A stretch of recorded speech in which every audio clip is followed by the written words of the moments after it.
How can you tell if you're the least crazy person in the nut house? You're watching the Punk Patriot.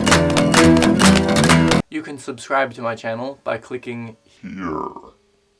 So I will not be at the rally to restore sanity. I will be in a factory repeating the same motions over and over. Repeating the same motions over and over. Repeating the same motions over and over. Repeating the same motions over and over. Repeating the same motions over and over. Repeating the same motions over and over. For hours on end. Making things that you will one day use without giving a second thought to the labor that went into it. My friend Davis Fleetwood, however, will be there. I'm interested to see what he comes up with at this rally, as far as analysis and such. You can subscribe to his channel by clicking here.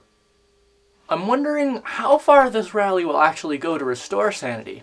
Of course, one has to ask, did we ever have it? When you're surrounded by a collective insanity, insanity seems sane. And it's the deviations from that insanity that seem insane. In conditions such as these, the craziest people in the nut house will point their fingers and berate the sane for their insane behavior. Those radicals and kooks. As you may know, recently I covered a gathering of some of the most truly sane people in America. The Veterans for Peace Annual Convention. They've been at the front lines of our empire. They know what's going on outside of the iron gates of our nut house. I came away from that convention filled with their stories, realizing that the things that we ask them to do on our behalf are not things that sane people ask other people to do. And it occurred to me that we need a new field of psychology, not for diagnosing individuals, but for diagnosing societies and social mental illnesses. Because the society of the United States of America, at its core, is mentally ill. And it's not like a traditional mental illness where it might be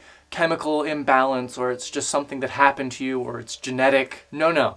This mental illness is more like a virus, and our brains are pumped full of this virus every day. It's not anything deliberately done by anyone either. It's just mindless repetition, mindless repetition. It's, as viruses are, mindlessly going about its business, which is replicating, like the common cold, herpes, or HIV. Television is the main hub by which this disease is spread. TV spends all day trying to convince us that abnormal things are normal. In the breaks between shows, some celebrity might talk to you in a very calm and deliberate voice, very much like a sane person, that she's so scared of being seen in public with skin blemishes that she's taken to avoiding leaving her house. So much so that it's begun to interfere with her lifestyle. She can't go grocery shopping, go out with friends, she feels uncomfortable going to public promotions for her TV shows or movies, but she's been able to cure this by using Proactive. And now she loves it, and she feels that she can never be without it. I'm sorry, but you don't need a skin cleanser.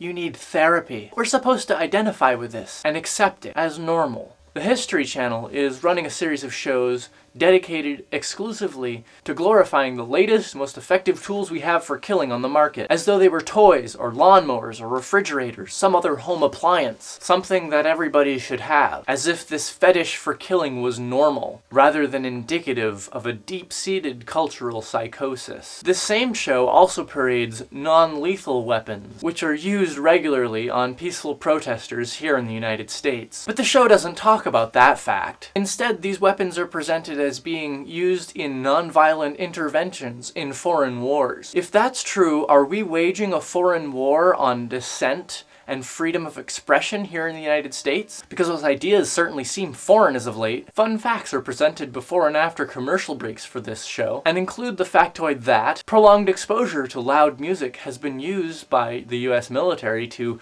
soften up prisoners for interrogation, and that the playlist includes Eminem, Rage Against the Machine, and Barney the Dinosaur. What they leave out is that this took place in Guantanamo Bay. That the prisoners were chained for hours in stress positions, with air conditioning so heavy that hypothermia could set in. That the prisoners were exposed to volume levels so loud that they were capable of causing permanent hearing damage. And that this practice is legally defined as torture. But they don't say this. They present it as if it was just harmless fun. Something funny to laugh about at the water cooler at work later. It's no wonder, with this as our normal, that we're raising a nation of psychotics.